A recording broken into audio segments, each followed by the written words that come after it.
আসসালামু আলাইকুম। আমি আজকে জাস্ট কিছুক্ষণ আগে, ঘন্টাখানেক আগে পিনাকিদার একটা ভিডিও আপলোড হয়েছে, যেটা বর্তমান যে সচিবালয়ে আগুন এবং এর সাথে যে আহ, প্রশাসনিক ক্যাডারের ইয়াদের যে কর্মকর্তাদের যে বিভিন্ন প্রমোশন টমোশন দেওয়া হয়েছে, এ ব্যাপারে একটা ভালো প্রতিবেদন করেছেন। I salute it, it was absolutely fine.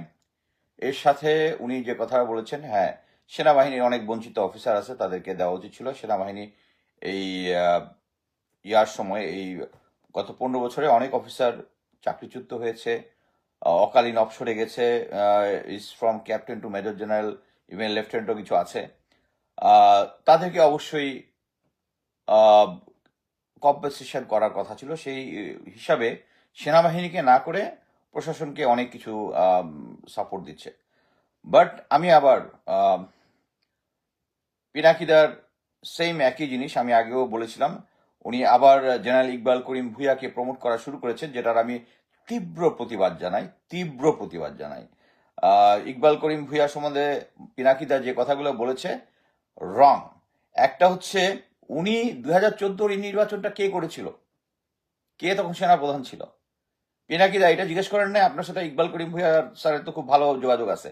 2014 election প্রথমবার যখন সমস্ত কিছু নর্ম ভেঙে আওয়ামী লীগকে নির্বাচন করে, আর্মি তার পাশে সাপোর্ট দেয়, জেনারেল ইকবাল করিম ভুঁইয়া কোথায় ছিলেন তখন? উনি, আপনি দেখিয়েছেন যে 4ই আগস্ট উনি অফিসারদের ইয়াতে অ্যাড্রেস করেছেন, ওইটা আবার আপনি ক্লিপটা দেখাইছেন। এখন আপনার ইনফরমেশন আছে, আমারও আছে। আপনি এখন হিসাব করে দেখেন। আপনার কি মনে আছে যে আপনিও বলেছিলেন, আপনি বলেছিলেন কি জানি না, যে শেখ হাসিনা পালিয়ে গেছে এর কিছুদিন পরে। অ্যান্ড এখন ডিটেল ইনভেস্টিগেশনে যেটা বের হয়েছে, সেটা হচ্ছে সে পালানোর প্ল্যান অনেক আগে থেকেই করেছিল। এবং আমরা যখন বলেছি পালিয়ে গেছে, তখন আমি আরেকটা ভিডিওতে বলেছিলাম যে সে একটা ড্রাই রান করেছে, এয়ারফোর্সের বিমান দিয়ে ড্রাই রান করেছে। কোথায় সে চলে যাবে? মিডল ইস্টে যাবে না অন্য কোথাও যাবে? এবং ওইটার ইনফরমেশন আমরা পেয়েছিলাম, দ্যাট মিনস শেখ হাসিনা চলে যাবে, এটা অনেক আগেই তারাও নিজেরাও বুঝতে পেরেছিল। যে লাস্টের যে যে জিনিসগুলো হচ্ছিল, যে যাবে কি যাবে না, সে স্টাবার্ন হয়ে আছে, এগুলো হচ্ছে প্লেলেট। যেখানে দুই মানে 2-3 তারিখের মধ্যে এটা কনফার্ম যে শেখ হাসিনা পড়ে যাচ্ছে। 4 তারিখে এসে জনাব ইকবাল করিম ভুইয়া যদি একটা স্ট্যান্ড নেয়, আই সেলুট হিম। বাট এটার জন্য আমি মনে করি যে উনি একটা ক্যালকুলেটেড রিস্ক নিয়েছেন। উনি তো আরো আগে করতে পারতেন এই জিনিসগুলো, 4 তারিখে আগে করতে পারতেন না? করেছেন। আমি অনেক অফিসারকে চিনি যারা ইকবাল করিম স্যারকে রিকোয়েস্ট করেছেন এটার ইয়াতে আসার জন্য, যারা গ্রাউন্ডে থেকে এর প্রতিবাদ করতেছিল। উনি তখন কথা শুনে নেই। এখন আসি হচ্ছে উনার যে ভারতীয় কানেকশনটা নিয়ে। আমি এর আগে এটা নিয়ে অনেকবার কথা বলেছি। আপনারা সবাই জানেন এখন বাংলাদেশ ইউনিভার্সিটি প্রফেশনালস প্লাস হচ্ছে আমাদের যে এএফডব্লিউসি, এনডিসি, এই যে কলেজগুলো আছে, এগুলাতে ভারতীয় অফিসাররা ওখানে প্রশিক্ষক হিসেবে আছে। কবে থেকে আছে? যারা ইকবাল করিম ভুঁইয়াকে জিজ্ঞেস করেন। যখন এনডিসি এবং এফডব্লিউসি দুইটা কোর্স হয়, কোর্সের যে সিলেবাসের কি কি সিলেবাস পড়ানো হবে, সমন্বয় হবে, এইটার জন্য একটা বোর্ড হয়। বোর্ডের মধ্যে ভারতীয় অফিসাররা ছিল। General Iqbal Karim Bhuiyan allowed that. এবং ওই যে মানে এই বোর্ড প্রসিডিং গুলা কিন্তু এখন আছে, থাকার কথা। এই বোর্ড প্রসিডিং গুলা চেক করা দরকার, কার সময় এটা হয়েছিল। আমি যদি ভুল হয়ে থাকি, জেনারেল ইকবাল করিম ভুঁইয়া পরে হয়েছিল, let me find out the fact, যে কার আমলে এইটা হয়েছিল। এবং they are still continuing serving in Bangladesh army, ভারতীয় প্রশিক্ষকরা। এবং এটা জেনারেল করিম মতো লোক অ্যালাউ করেছেন। আমি আমার আগের এক্সপিরিয়েন্স বলেছি। সেনা, আমি যখন সিও প্যারা কমান্ডো ব্যাটালিয়ান, উনি ভারত থেকে ঘুরে এসেই উনি 2টা প্যারা ইনফেন্ট্রি ব্যাটালিয়ান বানিয়েছেন, যেখানে প্যারা ইনফেন্ট্রি আমাদেরকে ডেপ্লয় করার সাফিসিয়েন্ট এয়ারএস নাই। তখন at the same time Bharat তখন 13টা প্যারা ইনফেন্ট্রি করতেছিল। কারণ কি? We are allied forces. এখন উনি খুব বলতে পারেন, উনি খুব কি বলে, দুর্নীতিমুক্ত ইয়া। আপনারা গিয়ে খোঁজ দেন, জেনারেল ইকবাল করিম ভুঁইয়ার যে বর্তমানে যে বাসাটা আছে, বাসার সামনে যে একটা মজা পুকুর ছিল, ওই পুকুরটা একটা পার্ক হয়েছে, পাশে যে রাস্তা হয়েছে, ওখানে একটা মসজিদ হয়েছে সেম ডিজাইনের। এটা হচ্ছে মিরপুরের সরি মহাখালী ডিওএইচএস একটা কোরা। আপনারা গিয়ে এটা ইনভেস্টিগেট করেন যে এইটার পেমেন্ট কে দিছে, এই যে এই বিল্ডিং গুলো যে এই যে পার্কটা বানিয়েছে, রাস্তাগুলো যে করেছে, কোন খাত থেকে টাকা আছে? ডিওএইচএস কর্তৃপক্ষ টাকাটা দিছে? খোঁজ দিয়া দেখেন। This is spend from the army fund.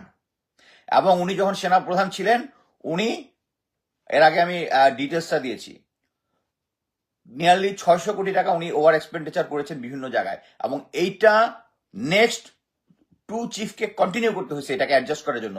MES এর বছরের বাজেট হচ্ছে 145 কোটি টাকা, উনি 600 কোটি টাকার কাছাকাছি খরচ করে ফেলেছেন। এবং করেছেন এই যে উনার বাড়ির কাছে পার্ক বানিয়েছেন উনি।